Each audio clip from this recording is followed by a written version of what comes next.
Okay, we have another question on this side. Yes, the orange mic on the right. Thank you. I'm Fred Wright, marketing faculty at Northeastern University, and I'd like to push it toward business-to-business use of social media. I was with some marketers from Xerox last week who put up a Facebook page for their business-to-business division, put a lot of effort into it. We're happy to report they had 900 friends, and 850 of them turned out to be Xerox employees. Yeah. So I'm wondering, and this may be directed toward Paul, but can you give us some examples of successful business-to-business use of Facebook, for example? Very few. And my new book is about business-to-business specifically, and that's one of the issues we looked at. Facebook, in general, is not a good B2B platform. Outside of recruiting, where we have seen companies like PricewaterhouseCoopers and the big six accounting firms, Boeing, have used Facebook effectively for recruiting. I think Cisco probably does as well as any B2B company I've seen with its Facebook presence. One of the reasons is, to Seth's point, is they've used it as a gaming platform. So they have Facebook games, and they have other interactive games where the scores and the players' activities are actually posted to Facebook. But really, LinkedIn is where it's at for B2B companies right now. It's for business professionals, LinkedIn is to business professionals what Facebook is to leisure time. Yes, we have another question here on the left. Hi, is it on? Stephanie Loranger with the Autism Consortium. I had a question. Are there different considerations that a not-for-profit organization needs to consider when they're looking to develop a social networking strategy that a for-profit business needs to? Are there differences, or because we don't have anything to convert really, except for activation, I suppose. So. I don't think so. I think that the strategy is the same in terms of identifying the people you're talking to, listening to learn what they're looking for online, and then beginning to provide content that delivers that to them. I think not-for-profits, in a way, have an advantage over for-profit businesses because you must have some critical mass of passionate advocates out in the world, or you wouldn't exist. So if you can find a way to tap that passion and ideally leverage it to leverage the people who are connected to you in a way that draws more people into the circle, then and that's not radically different from what I think for-profit companies need to do in this medium. Another parallel is a lot of nonprofits look at it as a sales channel. They run out there like fundraising first, mission first, advocacy first, and then you earn the right to fundraise by having built that social capital. Excellent. Okay, next question we have here on the right, the orange mic. Hello, my name is Tyler Twombly, and I'm a magician and also a teacher. And so I have a question about adding value, because I feel that, during my show, wherever I'm doing it, it's, a very valuable thing. And people walk away feeling, rejuvenated and things like that. But I feel that there's a tendency on Facebook and Twitter for things to tend towards the vapid side.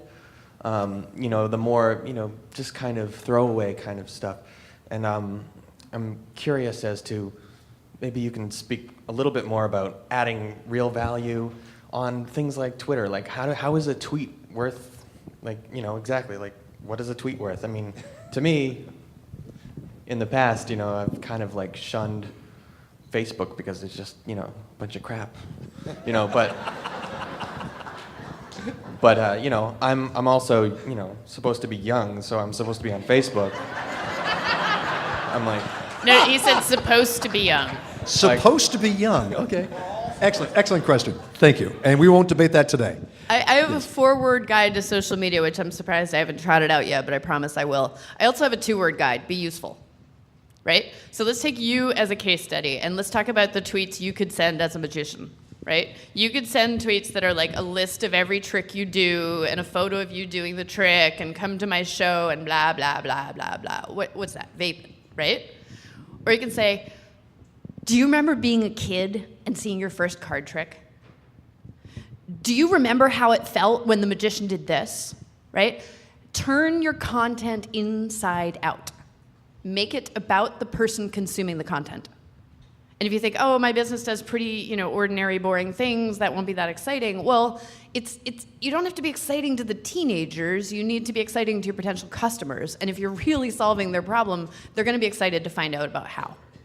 So just as much as you can. You could have one Twitter account promoting a blog and another Twitter account promoting the same blog. And if neither account ever posts anything but blog posts, you might say, oh, that's totally invalid. That's the wrong way to do it. You could still do it right. So column A is just, title and link and title and link and title and link and yawn. Column B is provocative question about the topic. Nugget of information you haven't seen before that's embedded in the article, right? That's going to get a massive click-through rate, where this first one is just, me, corporate press release, nauseum.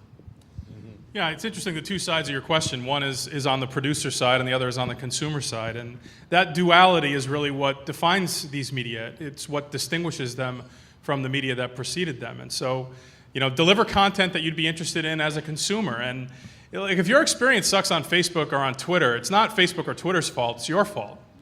At the end of the day, social media is what you make of it. And you should follow people who deliver things to you that are of use or of interest. And the character of those two things may be different on the big three, Facebook, Twitter, and LinkedIn. But specifically, unfollow those sources you find less useful. Follow the things that you enjoy and curate them, share them with other people so that they, get the exposure they deserve. And as over time more and more of us do that, I think we'll see the signal-to-noise ratio in all these media improve. Speaking to the broader issue of how social media is evolving so rapidly right now, and beyond just the Twitter realm, 2 years ago, simply having a presence on Twitter or Facebook was enough. That was distinctive. Well, now everybody is there. And so we've got a much bigger problem, which is we have to be interesting. And that takes a lot more time. It takes a lot more intellectual capital. It's more investment intensive. And this is really where the action is going to move now, that every company, not every company that needs it is on these social channels, but certainly being there is not distinctive anymore, but creating something that's compelling. You as a musician, as a magician, how can you make make your magic somehow different or compelling in a way that's different from the other magicians who might have blogs or YouTube presences out there? That's the difficult part. And some of the skills that we're going to need in the future are actually the old-fashioned skills that the writers and journalists have been practicing for hundreds of years. It's being distinctive. Seth. So a lot of the questions today are sort of hinging around how do you add structure to the unstructured, and sort of by, if I'd made it through college, I would have been an engineer in math and computer science, so I like adding structure to the unstructured. But one of the things we haven't talked about, especially on Facebook, is that there are a ridiculous amount of tools within Facebook that aren't really used as much. So Twitter, you need external tools, you kind of make it what it is. Facebook, for example, recently launched this thing called Facebook Groups, which are private. You have to either request access to them or you can be invited to them. And there you really can curate the conversation to be something useful. And I'm actually part of a bunch of Facebook groups, which I find really useful. One of them is it's called Dream It Alumni.